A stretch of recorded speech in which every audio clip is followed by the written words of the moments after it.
Midnight Circle, from your friends at House of Whimsical Terror. a chat about curious topics. And this week's topic is ravens and crows. Just for you. Thank you. I knew. I love ravens and crows. I know. I knew you would love this topic. And Oh. No, I was going to say, speaking of beautiful black animals. Oh, yes. The Doberman is with us today. Yes, he is. And he's chewing something. Who knows what it is? Yeah. It's something chewy. So if you hear chewable. strange chewing or water lapping noises, that would be the beautiful Doberman. Yeah, he's kind of like our unofficial third podcaster. Yes, he is. Yeah, he's just part of the whole experience. So whenever I'm with you, ravens or crows show up. True. So I thought, let's do a show about ravens and crows. Let's do it. I'm so glad you found these fabulous things about ravens and crows. Well, I hope that this is educational and spooky. Yes. Because ravens and crows, kind of creepy. But ravens and crows have long held a powerful place in the human imagination, balancing between the mundane and the mystical. Across cultures, these black-feathered birds are seen as omens, messengers, and shapeshifters. Beyond their eerie reputation, they're incredibly intelligent, and today we have a lot to tell you about them.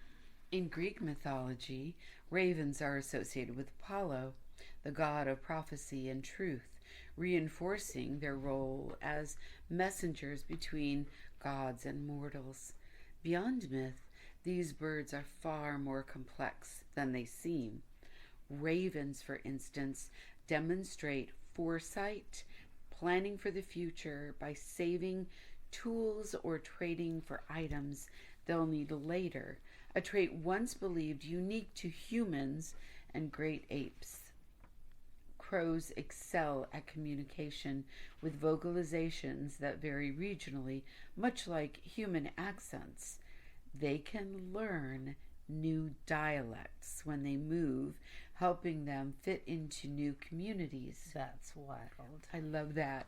Yeah. They are also known to hold funerals, so when one dies, groups gather silently around the body for hours, possibly as a social warning system to detect dangers. Or they could just be really sad and paying homage. So true. Their social structures are intricate and sophisticated.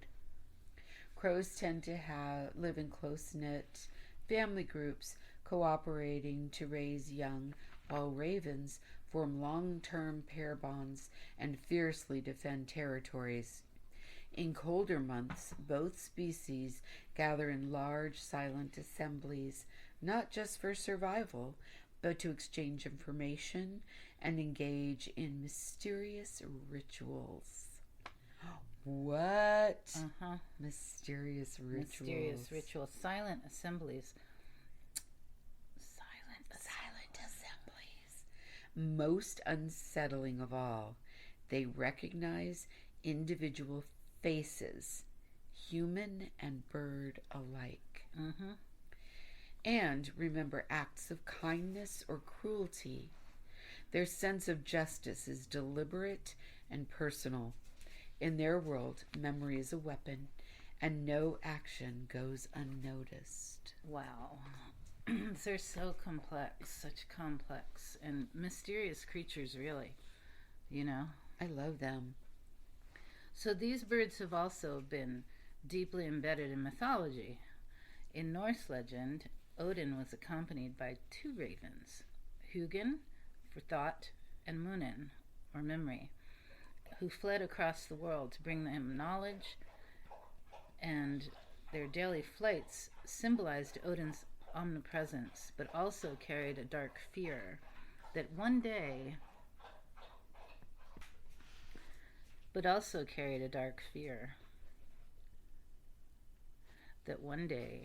they might not return, leaving him without thought or memory. See how that works? Yep.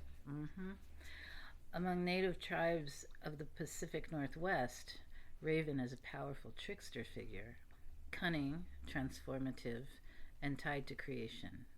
In some tales, Raven steals the sun, moon, and stars from a greedy being and releases them into the sky, bringing light to the world. Yet Raven can also be selfish or mischievous, embodying the dual nature of wisdom and chaos. Mm. Mm. Crows also carry heavy symbolism in European folklore, often linked to death and the supernatural.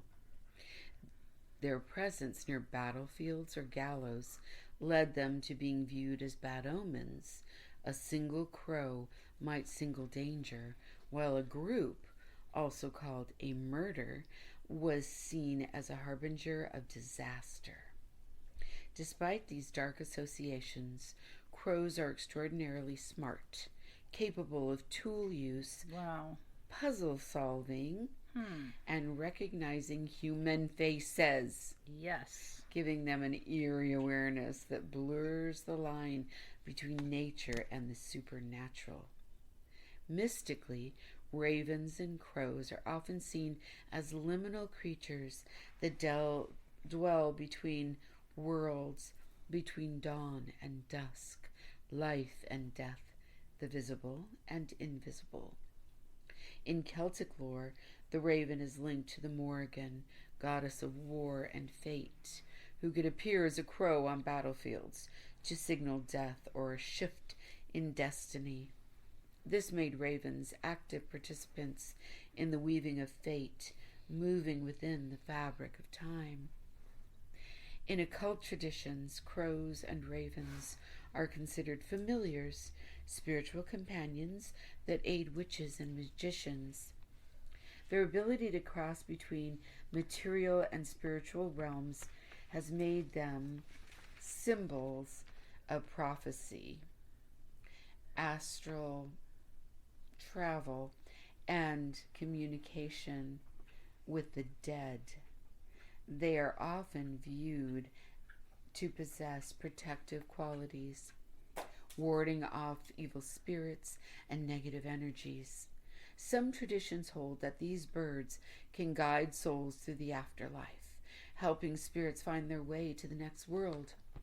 Mystics interpret sudden crow or raven appearances, their cries or intense watchful gazes, as messages from ancestors, spirits, or the universe itself. To the initiated, the presence of a raven or crow is never accidental. It is a whisper from the unseen, urging attention. I love ravens.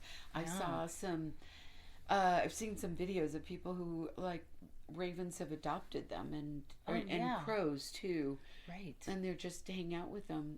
Like, you know, they'll give each other things. Like, people will leave food out for a raven, and a raven will bring back somebody's pocket watch.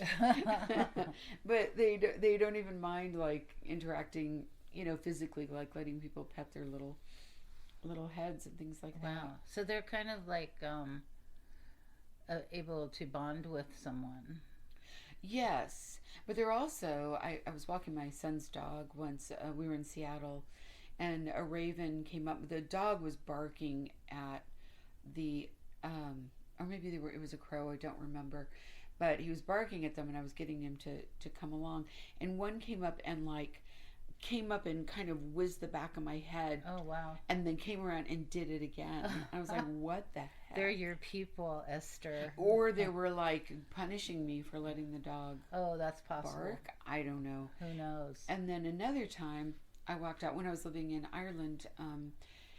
I walked out. There was a beautiful, like, lawn in front of the little place where I lived, and there were just a bunch of crows just sitting there out in the, like, in front of my apartment, and I don't know what that was a symbol of. But when I first moved in, like, I was driving down this little lane that led to my apartment. I remember that story. Yeah, it was so amazing. Like, 2 ravens came in the side of the little car. I bought this little tiny car because I couldn't get anywhere from where I lived. I lived in the middle of nowhere. came along the side of it, and one came up over the car. So the 3 ravens or crows were leading me to my new place to live, like right down the little lane that was going to my house. And how magical, because it was Ireland. Yeah, and I thought it was significant. I don't know what it foretold, but it felt significant. Mm-hmm. Well, and it's a fabulous place, I have to admit. Yes, it was beautiful, wasn't it? It truly was. It truly was. Well, if I can get you a pet raven, I will. Yeah, I think they have to adopt you. I think they have to come. If I can call a raven psychically to you, which yes. I have no experience with whatsoever. But will you please start working on that? Yeah, I'm on it, like tomorrow. All right, thank you. Totally there. So, I guess that's all we have to say about that. Mm-hmm. So beware the raven and the crow, as they may be sending you a message or revealing your secrets. Yes.